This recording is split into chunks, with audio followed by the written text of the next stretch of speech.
father of two, Dr. Peter Fisher had worked as a consultant physician for the royal household since 2002 before the accident on National Cycle to Work Day in central London last August. Dr. Fisher was pronounced dead less than half an hour after moving in front of the lorry from the inside as it moved off at a traffic light crossing. Witness Simon Cooney described seeing the doctor wobble and swerve before being crushed under the truck's near front wheel. He said, "I got the impression that he sped off on his bicycle and then he swerved in that direction." Driver Samantha Southouse, a professional lorry driver for 20 years, cried as she shook hands with relatives after giving evidence to the hearing. She told a female relative as she left, "I don't know what has happened.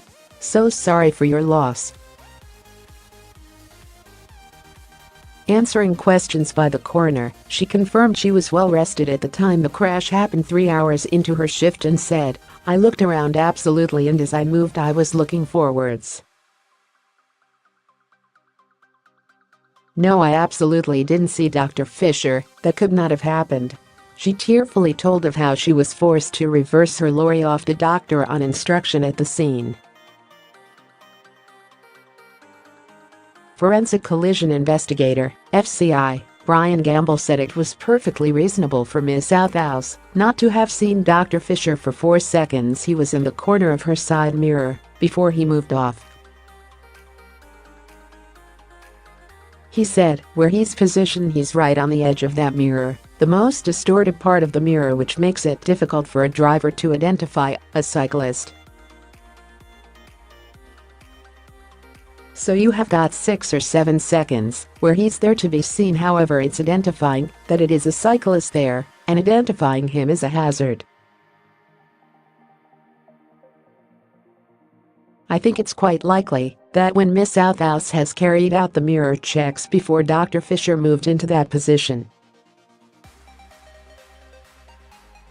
He said, "Had Drive Fisher known that the view of those mirrors and how limited it was, he might not have done that." Ruling his death a road traffic collision at St Pancras Coroners Court, Senior Coroner Mary Hassel said, "He was cycling in an entirely unremarkable manner. He was wearing a crash helmet, and he was where he was meant to be, on the inside." A lorry was also proceeding in an entirely unremarkable manner and also traveling west along High Holborn.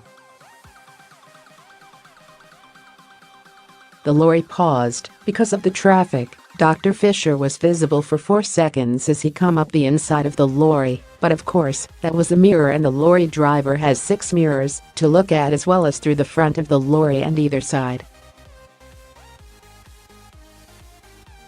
She wasn't looking at the particular mirror at that particular time, and then he was in her blind spot on the front corner of the lorry. He was then only visible for 1 or 2 seconds when she moved off, and by then she was looking out.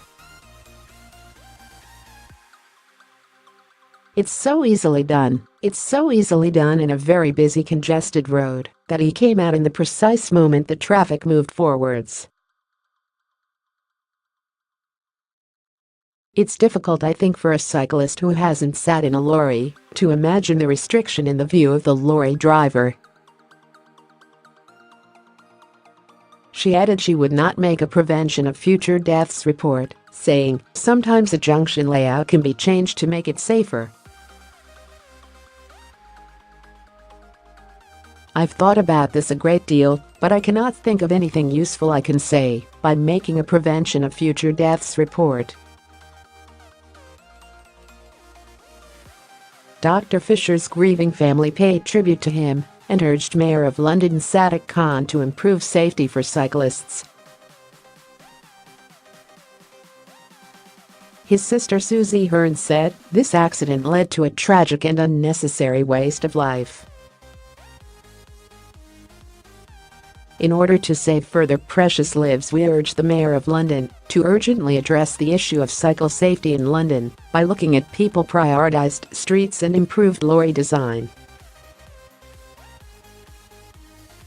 Dr. Peter Fisher was a remarkably gifted and special man whose death is a tragic and irreplaceable loss, not only for his family and friends who loved him dearly, but also to the cause of medicine and homeopathy in this country and worldwide. Peter was an energetic man who had cycled throughout his life and who regularly cycled to and from work. He was exceptionally intelligent and knowledgeable and had interests including travel, art, gardening, history, politics and culture of all kinds, swimming and skiing. As a person, Peter was kind, loyal, caring, non-judgmental and modest.